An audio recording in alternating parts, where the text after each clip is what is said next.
So this is a series of videos that I've been intending to make for quite a long time now, honestly. It's just we haven't had the event for a few months now, with AC and then UC taking about 2 months' time. So this is the first iteration of Siege of Winterfell we've had since I've been intending to make these videos, and I will probably delay the more specific commander setup videos just a little bit, because they do tend to sneakily add like maybe 1 to 3 new commanders in here each time, and I haven't seen any information about any being added. But I think last time something was added, or maybe a few things were added. I think Enzo, like there was no information about him being added at all, and then he came out and he was ridiculous, and by far I think the best cavalry commander you could use. So I'll leave the specifics. I do intend to do, I think, tier lists for each unit type on which commanders is best, balancing their buffs and their active skills, and how I would rank them and use them in what priority, assuming all are gold at least. But just generally, I think Siege of Winterfell is my favourite event in the game. It's the one I have the most fun with, at least. AC is quite stressful for me, honestly, being the shot caller. Siege of Winterfell is just a lot more enjoyable. I feel like teamwork and coordination pay off a fair bit more in this event too, because in AC, for an alliance like mine at least, if you stick a max account on your port and Casterly, we've basically just lost the event if you win 2 races, and nothing we do for the rest of the event has any relevance whatsoever, assuming you have players at least somewhat reinforcing. And that is just a very limiting factor in regards to that event. With Siege of Winterfell, to an extent the whaling is still there, but it's drastically reduced because you can only have Lord bonuses on 1 march out of 3, and then the commander buffs are really strong, so it sort of bridges the gap between top accounts and smaller accounts. Army size, realistically, is the big thing which really separates the two, not buffs, which is ideal because, you know, in AC it's both. It's rally size, it's army size, and it's buffs all together. It's just a little bit more balanced here, which I prefer personally. So in terms of setting up for the event, by far the best thing you can actually do is run all tier 4 bows with full bow refinement, full bow gear, full bow badges, bow health, bow attack, and your refinement, and just all in on that, because bows in this event, because they could attack from a longer distance, it really gives you an advantage in fights, because you can just attack from further away and therefore not be damaged because of that, because you're just outranging the melee units. You can also, because of that, like attack someone, and then when they go on you, you can drag them back and kite them into a big group of your own alliance, and then pincer attack them down. And there's just a lot of interactions like that, which you can't really do if you're strictly using the melee units. The problem is, running all bows, like first of all you need 4 million tier 4 bows to do it properly, and then you need to be able to swap all your refinement into bows and be willing to swap it back out as soon as the event ends. Maybe you get invaded whilst your refinement's all messed up. It's just a very awkward thing to do, and there's very few accounts or people in situations that can actually pull that off, so I won't really go into too many specifics about that. But if you can manage that, that is the best thing you can do, is all bows, fully commit to it, run all bow commanders obviously, and just universal ones like total attack stuff like Daenerys, if you have her, just for the active ability, if nothing else, on your later marches where no other bow commanders are sort of used up. But for most of us, the best thing to do generally is to have a pure infantry, a pure cavalry, and a pure spearman march. And the reason for this is because of the 5 times multiplier on commander buffs. What this does is it really lets you funnel stat increases into your 2nd and 3rd marches specifically, which won't have your lord bonuses. And if you dilute these 5 times commander buffs, so say you run like Imp Spear and have Chris and then Garel and you sort of run balanced troop types, you're losing a lot of potential because you're wasting a lot of these buffs. And generally the reason you want to run mixed troops in, say, solo attacks is you want to cover like your own counter. So Imp Spear, for example, the reason that was so popular, or at least used to be, was you have your Imp from the front, the counter to that is Cavalry, and then you have Spear on the back, you highly buff your own Spear attack, and then if someone sends full cav at you, yes, you'll be countered on the front line, but your back line will therefore counter their front, and it sort of balances it out. Here you can still do that, but just use your second and third marches. So yes, your Imp march will be countered by someone else's cav march, but you can then counter it back with your Spear march. And you can just concentrate your buffs a bit better into making your marches more effective. You don't really have to cover the counters inside the marches specifically, because you can cover them with your other marches. Maybe you can make compromises in very specific situations if you have extreme refinement choices, like if you have, say, 150% inf health and 150% inf attack on your refinement, and you have 0% cav attack at all and no cav buff whatsoever in your refinement, then maybe you can have an extra inf focus march rather than a cav march. But you have to also consider the choices of active abilities too, because some active abilities are significantly better than others, and they make a big deal in this event. And if you try and run 2 infantry marches, especially if you're not quite a spending player, then you're really diluting the choices you have to get the most out of those active abilities. Because if you're spending, for example, the difference between something like a Sonara, for example, and then like an Aria is very, very significant, especially when you potentially consider that you would maybe be foregoing the top tier commanders for the other 2 marches to accommodate that second of 1 unit type march. And if you're free to play and don't have the paid ones, then there's very limited options. Like for example with Imp, there's Chris, Arya, Haley, Barrett, Feist. So it's 5, right? 5 free to play Imp. And then for that last one you'd have to use, I guess, a universal one. Probably Sansa is the only thing that really stands out that's pure free to play.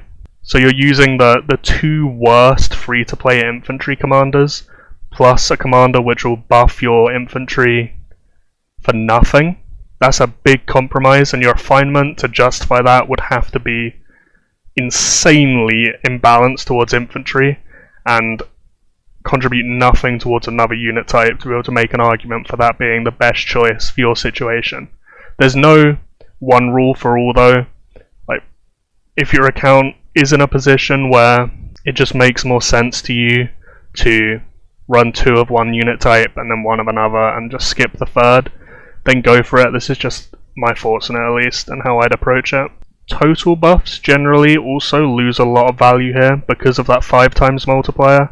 So Arya, for example, if you're running just a 1 unit type, she'll be giving 75% infantry attack, and then Chris will be giving 150%, so it's a 75% difference, which is effectively losing you, if you choose Arya over Chris, about 2 fully gold refinement slots of pure infantry attack, which is a lot of wasted damage, or a lot of lost damage, a lot of lost potential there. There are some cases obviously where totals are still good, especially if the active, the other stats justify it, like Annie is notoriously ridiculous in this event.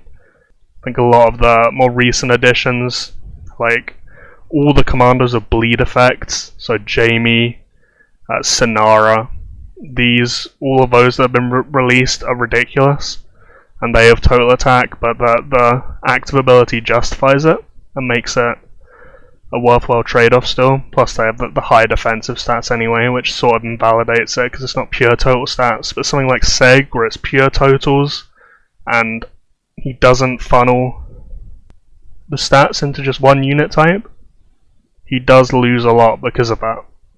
Awakening also, it doesn't affect buffs whatsoever in this.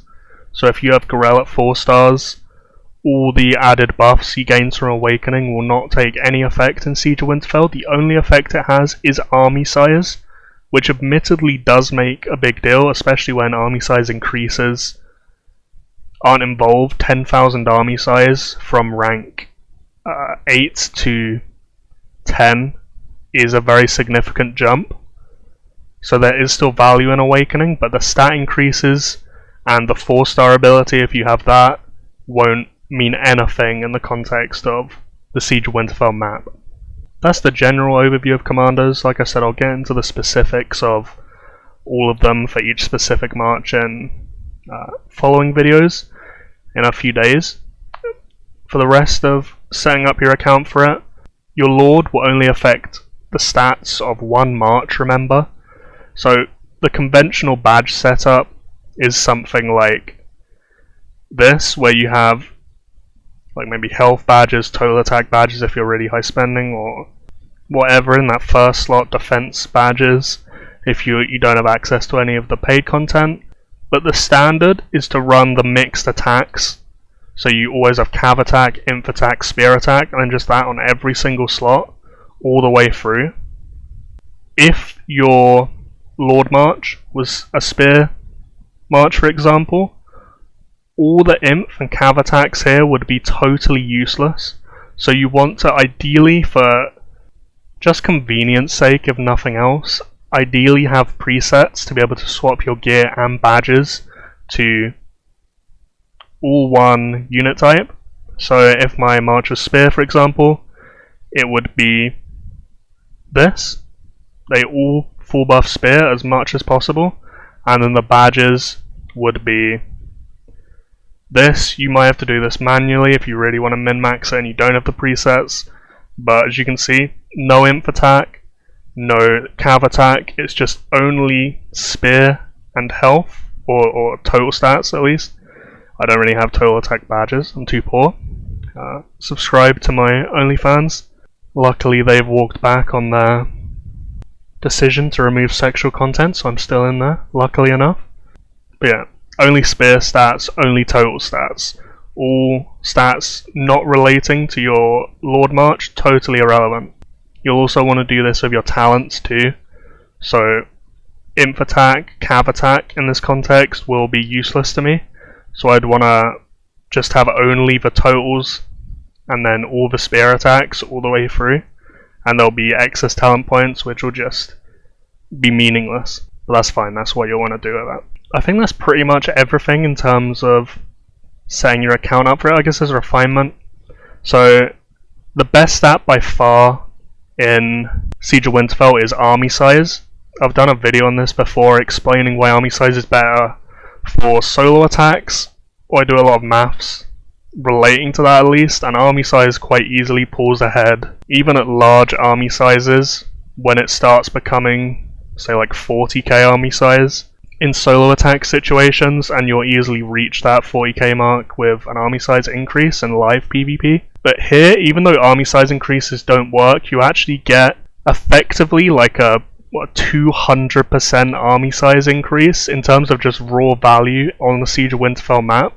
Because every slot that is 30k is actually 90k, because it'll obviously be affecting 3 marches simultaneously.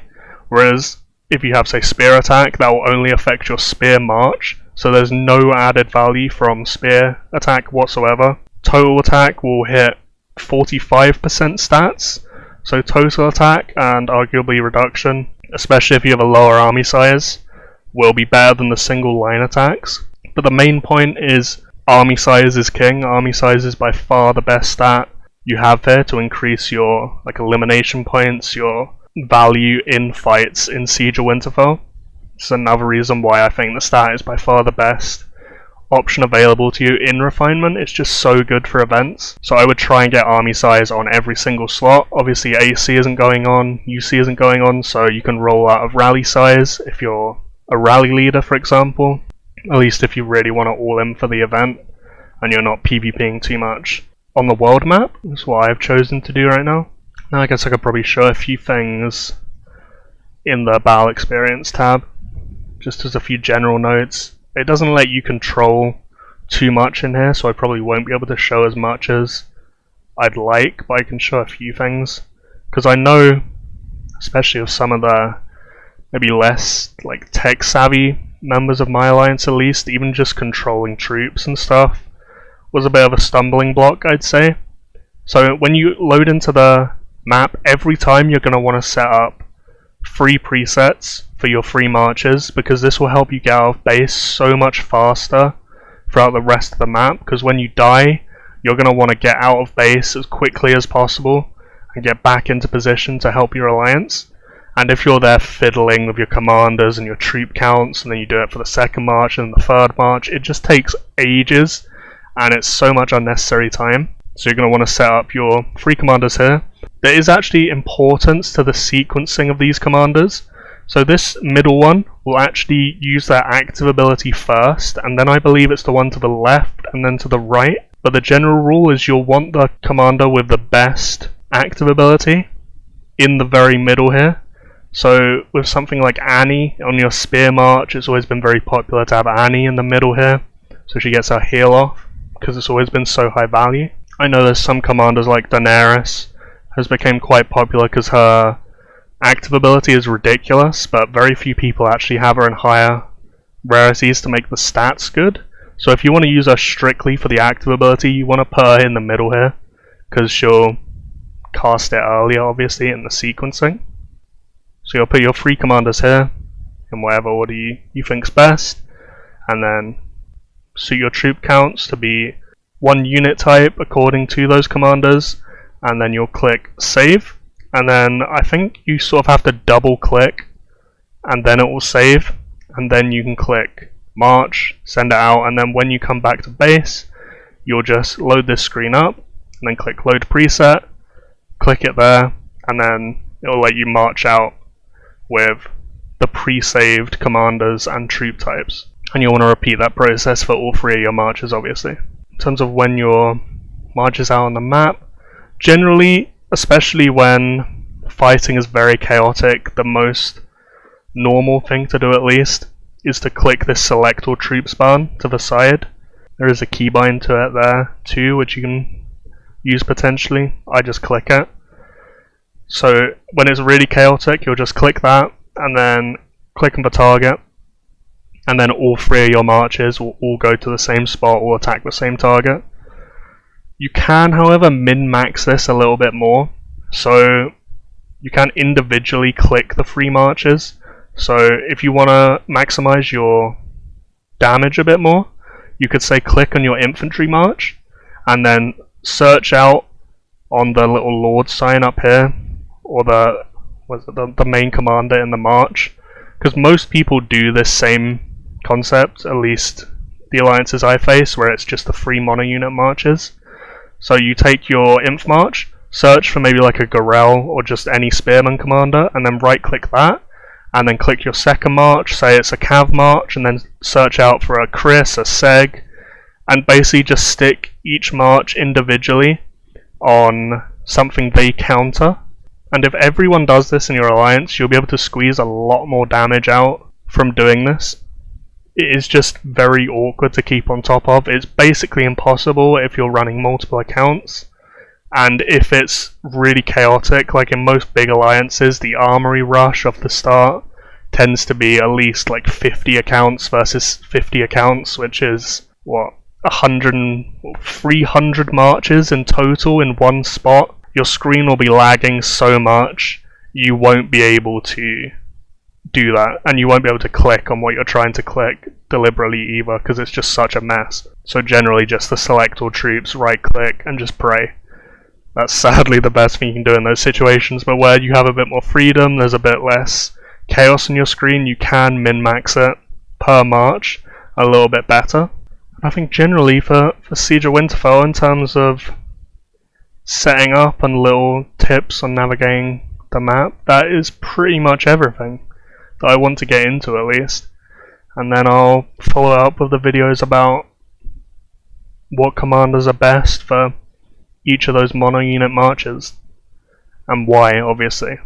Because on some of them the stats are a bit better, but if the active ability is a bit worse, then it's not as simple, obviously. And yeah, I think that's everything. So keep an eye out for the follow-up videos to this.